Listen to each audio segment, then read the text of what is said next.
오늘부터는 또 신약 성경을 보도록 하겠습니다. 신약 성경 40페이지 마태복음 23장 37절, 38절 이렇게 두 구절을 보도록 하겠습니다. 신약 성경 40페이지 마태복음 23장 37절, 38절 이렇게 두 절을 보도록 하겠습니다. 우리 같이 하나님의 말씀을 읽도록 하겠습니다. 시작. 예루살렘아, 예루살렘아, 선지자들을 죽이고 내게 파송된 자들을 돌로 치는 자여, 암탉이 그 새끼를 날개 아래에 모음같이 내가 내 자녀를 모으려 한 일이 몇 번이더냐. 그러나 너희가 원하지 아니하였도다. 보라, 너희 집이 황폐하여 버려진 바 되리라. 하나님의 말씀입니다. 아멘. 자, 신약 성경을 보면 예수님께서 3번 우셨다는 기록이 나와 있어요. 첫 번째는 나사로의 죽음 앞에서 우셨습니다. 자기가 사랑하던 나사로가 그 죽음 앞에서, 나사로뿐만이 아니죠, 모든 인간이 죽음 앞에서 슬퍼할 수밖에 없는 그 상황, 거기에 예수님께서 연민을 가지시고 오셨어요. 두 번째는 겟세마네 동산에서 최후의 기도를 드리실 때 우리는 예수님의 그 기도하시는 모습이 땀방울이 핏방울처럼 떨어졌다, 그걸 알고 있는데, 그 히브리서에 보면은 심한 통곡과 눈물로 기도하셨다 이렇게 기록되어 있어요. 예수님께서 그 기도를 하시면서 아주 심한 통곡을 하시면서 우셨던 거죠. 또 세 번째 예수님께서 우셨던 장면이 바로 오늘 우리가 읽은 마태복음 요 구절이에요. 동일한 구절이 누가복음에 기록되어 있는데, 누가복음에 보면 예수님께서 예루살렘의 운명을 예언하시면서 우셨다. 우시면서 하신 말씀이에요. 예루살렘아, 예루살렘아, 선지자들을 죽이고 내게 파송된 자들을 돌로 치는 자여. 예수님께서 예루살렘의 멸망을 내다보시고 그것에 대해서 안타까워하시면서 말씀하신 내용이죠. 실제로 예루살렘은 예수님께서 이 말씀을 하신 이후에 약 40년 후에, 그러니까 AD 70년이에요. AD 70년에 로마에 의해서 완전히 예루살렘 성은 파괴가 됩니다. 물론 유대인들도 아주 치열하게 저항을 했어요. 그러나 로마군을 막지는 못했습니다. 로마군이 이제 워낙 유대인들이 치열하게 저항을 하기 때문에 그냥 그 성을 포위하고 그 바깥에 있는 물자가 그 예루살렘 성 안으로 들어가지 못하게 막았어요. 4달 동안 그렇게 막고 있었는데, 그 4달 그 포위를 하고 있는 동안에 이제 성 안에서 수없이 많은 사람들이 굶어 죽었습니다. 굶어 죽은 사람들의 시체는 또 그냥 성 안에 놔둘 수가 없죠. 그래서 그것은 매일 성 바깥으로 이렇게 던져버렸다고 해요. 근데 유대인 역사가 요세푸스라는 사람이 이때의 상황을 잘 기록에 남겼는데, 그렇게 버려진 사람들의 숫자가 60만 명이 넘었다, 그렇게 기록을 하고 있습니다.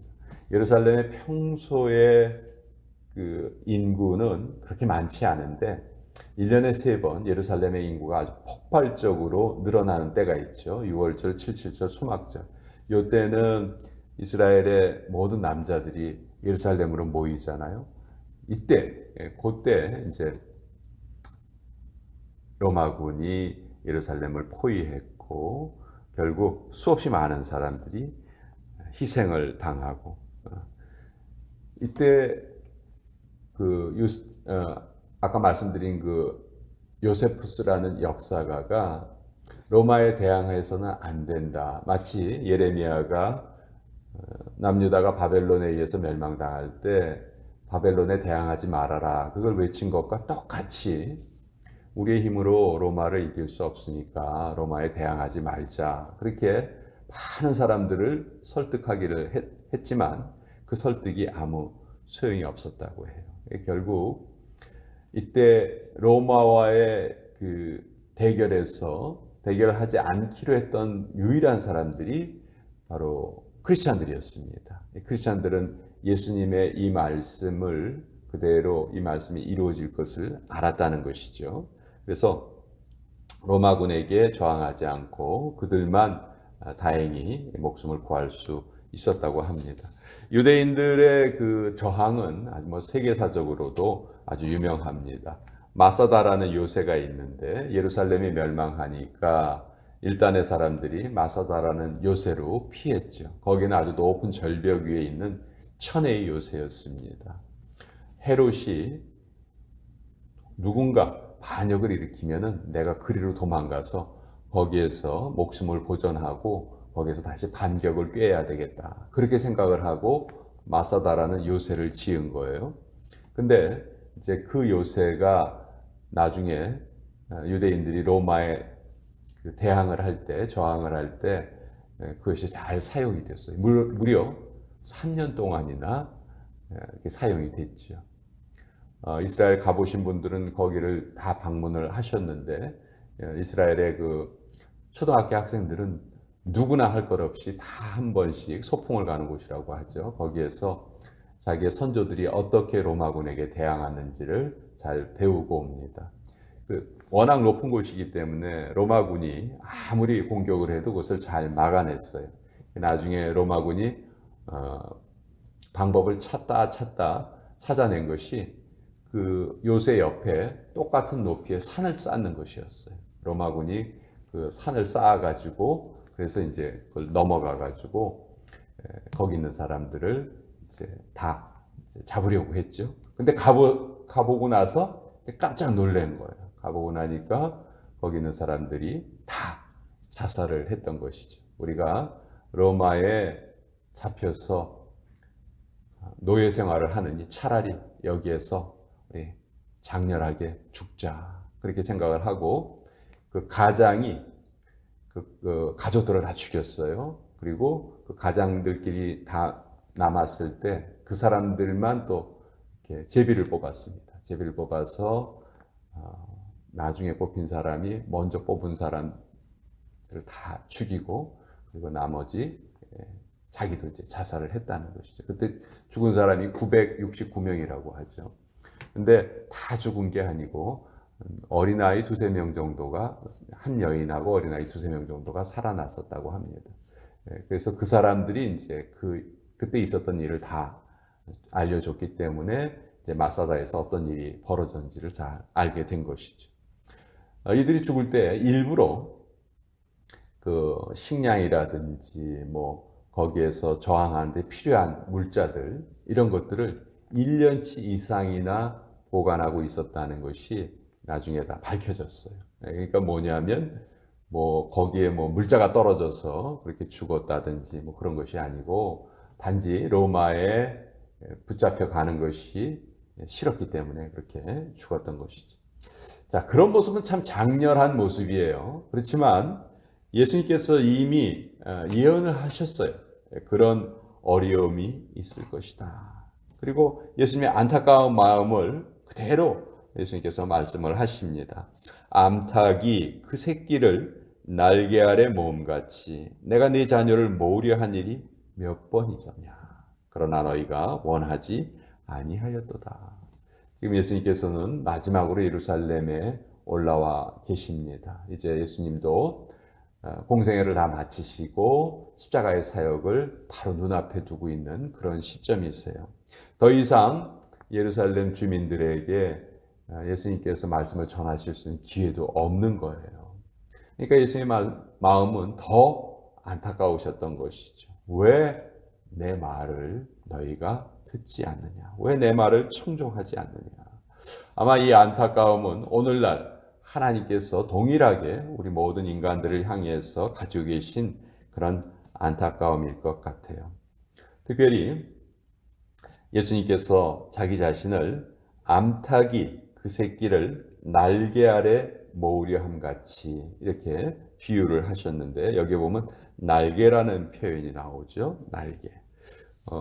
뭐 하나님이 어떤 보이시는 형체가 아니시기 때문에 날개를 하나님의 날개를 우리가 볼 수는 없죠. 그렇지만 왜 성경에 보면은 날개 그늘 아래, 하나님의 날개 아래, 뭐 독수리 날개 아래 이런 날개라는 표현이 많이 등장을 해요.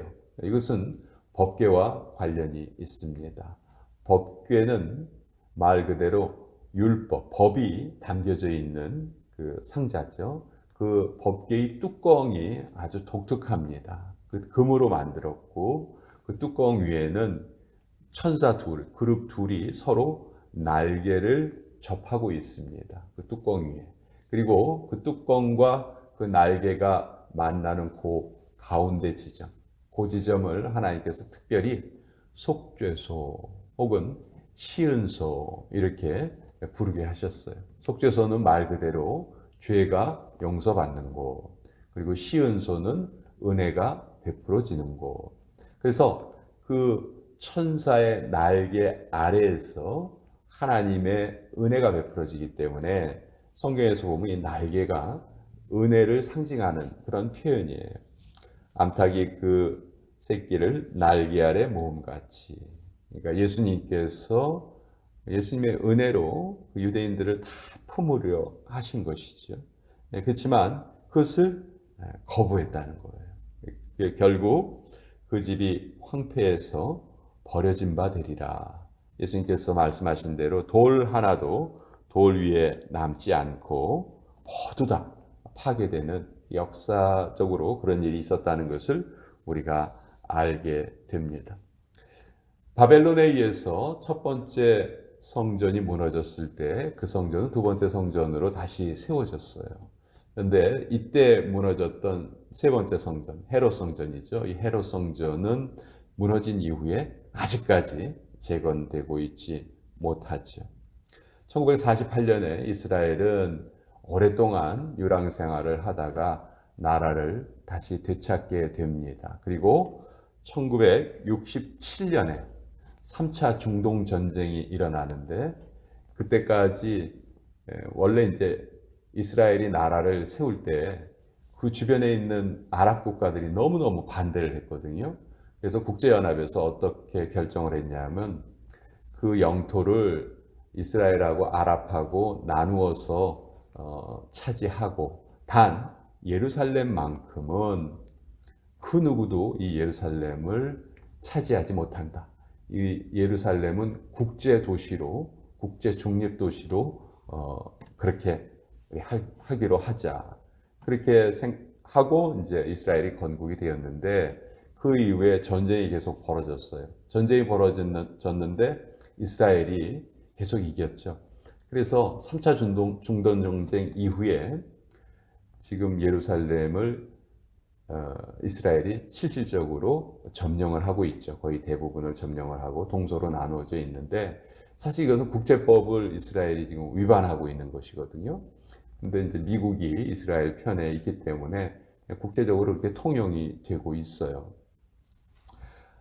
예루살렘이 이렇게 회복될 것을 성경은 이제 예언을 했고 또 그대로 지금 예루살렘은 어느 정도 회복이 되어 있습니다.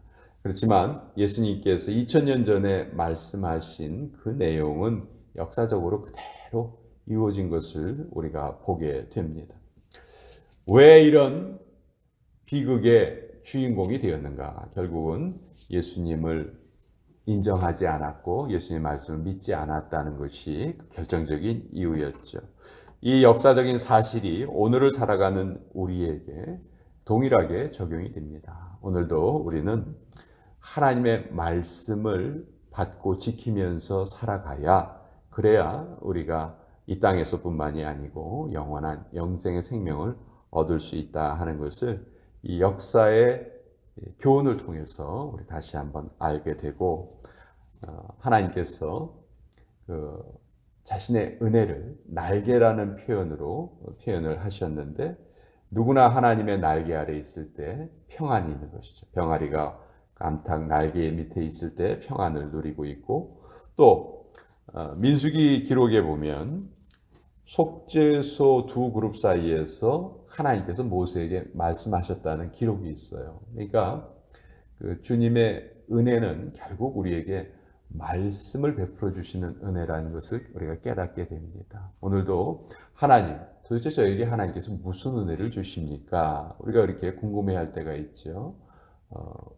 우리가 살아가는 데 필요한 의식주를 제공하시는 것은 물론이고 영적으로 하나님의 말씀을 원하는 자에게 끊임없이 우리에게 베풀어 주신다. 그것을 위해서 계시의 완성인 성경을 우리에게 허락하셨다. 그래서 이 성경을 볼 때마다 우리는 그냥 많은 책 중에 하나로 그렇게 볼 것이 아니고요. 정말 하나님께서 우리를 위해서 베풀어 주신 은혜가 이 안에 다 농축되어 있다. 이 은혜의 산물이다. 은혜의 증거다 하는 그런 마음을 가지고 그런 생각으로 하나님의 말씀을 대한다면 우리가 더 큰 감동을 얻을 수 있겠다. 저는 그렇게 생각을 합니다.